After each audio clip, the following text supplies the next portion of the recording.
दोस्तों, एनआरसी का full form होता है नेशनल रजिस्टर ऑफ सिटीजनशिप। यह एक तरह का रजिस्टर होता है जहां पर उस देश के नागरिकों का नाम नथिभुक्त रहता है। अगर किसी का नाम उस रजिस्टर में नहीं रहता है तो उसे जरूरी पड़ जाता है कि उसमें अपना नाम नथिभुक्त कराए, और उसके लिए जेन्युइन उस देश का नागरिक है कि नहीं उसका डॉक्यूमेंट प्रोवाइड करना पड़ता है। जिस किसी का नाम उस रजिस्टर में नहीं पाया जाता है उसे घुसपैठिया घोषित किया जाता है और उसे जेल भेजा जाता है। उसी तरह से दोस्तों, परमेश्वर का राज्य का भी एक एनआरसी है, यानी नेशनल रजिस्टर ऑफ सिटीजनशिप। यानी परमेश्वर के राज्य के जो नागरिक है उनका नाम भी उस राज्य के एनआरसी रजिस्टर में नथिभुक्त होना चाहिए, और उस रजिस्टर का नाम है जीवन का पुस्तक। अगर उस जीवन की पुस्तक में आपका नाम नहीं होता है तो आप परमेश्वर के राज्य में प्रवेश नहीं कर सकते हैं। जैसा कि प्रकाशित वाक्य की पुस्तक 21 अध्याय का 27 पद में यहाँ पर दिया हुआ है, परंतु कोई भी अपवित्र वस्तु या कोई घृणित कार्य अथवा झूठ पर आचरण करने वाला उसमें प्रवेश न करेगा, परंतु केवल वे जिनके नाम मेमने के जीवन की पुस्तक में लिखे हैं। तो हेलो दोस्तों, मैं दीपक मसीह और एक नई वीडियो में मैं आप लोगों का हार्दिक स्वागत करता हूं। तो आज हम इस वीडियो में परमेश्वर के राज्य का एनआरसी के संबंध में हम लोग डिटेल अध्ययन करने जा रहे हैं। तो इस विषय को अच्छी तरह समझने के लिए वीडियो में बने रहें, क्योंकि यह विषय बहुत ही इम्पोर्टेंट है और हर एक मसीह भाई बहनों के लिए है। अगर हम यीशु को अपने जीवन में अपनाए हैं तो हमारा नाम जीवन की पुस्तक में अवश्य होना चाहिए। तो किनका नाम जीवन की पुस्तक में होगा, उसके लिए क्या क्या डॉक्यूमेंट प्रोवाइड करना पड़ता है और क्या क्या क्राइटेरिया हमें फुलफिल करना पड़ता है, वे सारे डिटेल हम इस वीडियो में डिस्कस करने वाले हैं। तो चलिए सबसे पहले हम लोग इस विषय को समझने की कोशिश करते हैं कि यदि हमारा नाम इस परमेश्वर का राज के एनआरसी बुक यानी जीवन की पुस्तक में नहीं पाया जाता है तो हमारे साथ क्या हो सकता है। तो प्रकाशित वाक्य पुस्तक 20 अध्याय का 15 पद बहुत ही क्लियर हमें समझने में मदद करता है, जहां पर लिखा हुआ है, जिस किसी का नाम जीवन की पुस्तक में लिखा हुआ न मिला वह आग की झील में फेंक दिया गया। तो जिनका नाम परमेश्वर के एनआरसी यानी जीवन की पुस्तक में नहीं पाया जाएगा उनको आग की झील में फेंका जाने वाला है। इसका मतलब यही हुआ दोस्तों, अगर हमें जीवन में प्रवेश करना है तो हमारा नाम अवश्य इस पुस्तक में होना चाहिए। अब चलिए हम लोग देख लेते हैं कि किनका नाम जीवन की पुस्तक में नहीं पाया जाएगा या उनका नाम काटा जाएगा।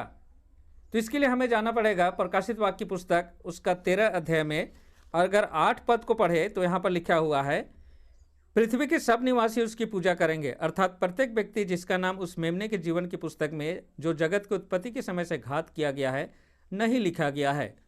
यहाँ पर एक ग्रुप ऑफ पीपुल के बारे में बताया जा रहा है जिनका नाम जीवन की पुस्तक में नहीं लिखा होगा, और वे कौन लोग होंगे? जो उसकी पूजा करेंगे। अब किसकी पूजा करने वाले लोगों का नाम इस जीवन की पुस्तक में नहीं पाया जाएगा? तो 13 अध्याय में हम एक पशु को पाते हैं, जैसा कि पहला पद में दिया गया है, तब मैंने एक पशु को समुद्र में से निकलते देखा जिसके 10 सिंग और 7 सिर थे, और उसके सिंगों पर 10 मुकुट थे तथा उसके सिरों पर इस निंदा के नाम लिखे थे। और दूसरा पद का लास्ट को अगर हम पढ़े तो लिखा है, उस अजगर ने उसे अपना सामर्थ, अपना सिंहासन तथा अपना महान अधिकार दे दिया। तो दोस्तों, यहाँ पर अजगर है और पशु है, इन दोनों की पूजा करने वालों का नाम जीवन की पुस्तक में नहीं पाया जाएगा। जैसा कि इससे आगे अगर हम लोग पढ़ेंगे, तब मैंने उसके सिरों में से एक पर ऐसा भारी घाव देखा मानो वह उससे मरने पर हो, पर उसका प्राण घातक घाव अच्छा हो गया। इस पर सारी पृथ्वी के लोग अचंभा करते हुए उस पशु के पीछे चल पड़े। उन्होंने अजगर की पूजा की क्योंकि उसने अपना अधिकार पशु को दे दिया था। उन्होंने यह कहकर पशु की पूजा की, इस पशु के सदृश कौन है, कौन इसके साथ युद्ध कर सकता है। तो जो लोग इस अजगर और पशु की पूजा करेंगे उनका नाम जीवन के पुस्तक में नहीं पाया जाएगा।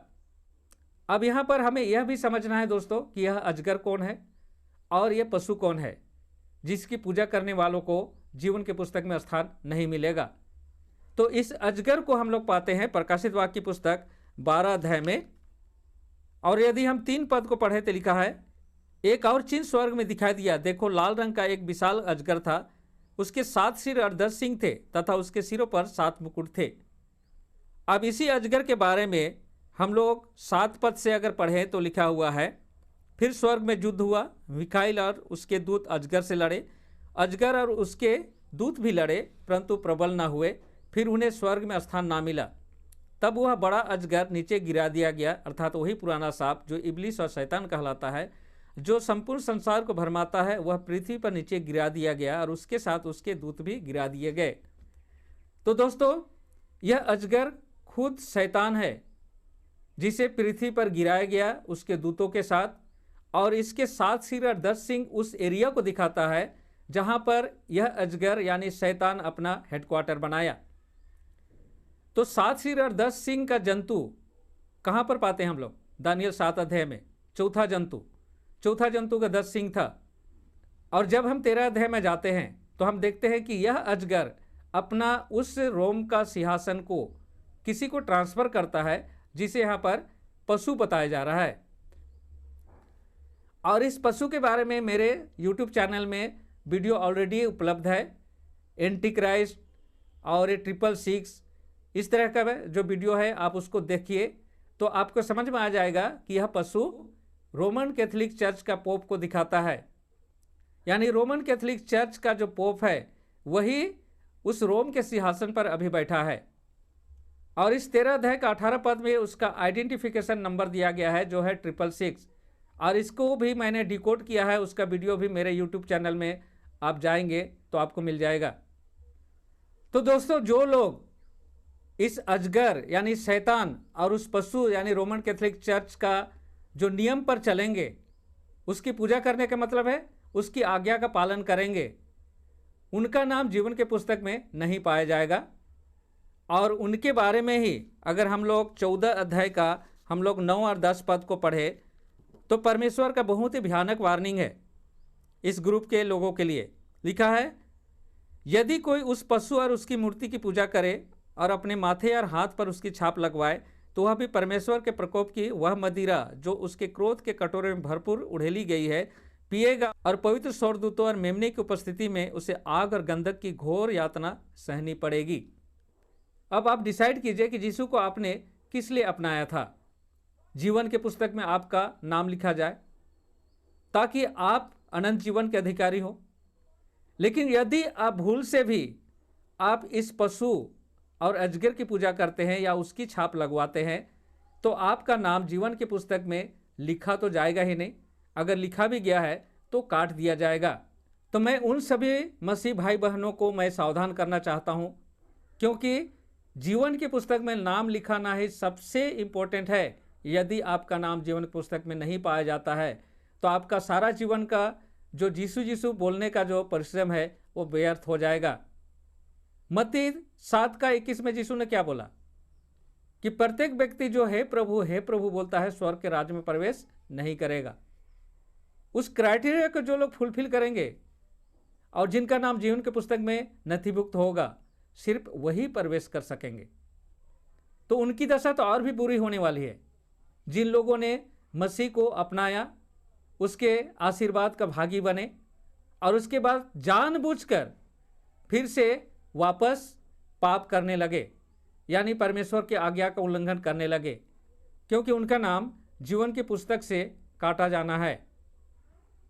इस ग्रुप के बारे में इब्रानियों की पुस्तक 6 अध्याय का 4 से 6 पद में कुछ इस तरह से वर्णन किया गया है, क्योंकि जो लोग एक बार ज्योति पा चुके हैं और स्वर्गीय वरदान का स्वाद चख चुके हैं तथा पवित्र आत्मा के भागी बनाए गए हैं और परमेश्वर के उत्तम वचन का तथा आने वाले युग की सामर्थ्य का स्वाद चख चुके हैं, यदि वे भटक जाए तो उन्हें मन परिवर्तन के लिए फिर से नया बनाना असंभव है, क्योंकि वे अपने लिए परमेश्वर के पुत्र को पुनः क्रूस पर चढ़ाते हैं और खुलेआम उसका अपमान करते हैं।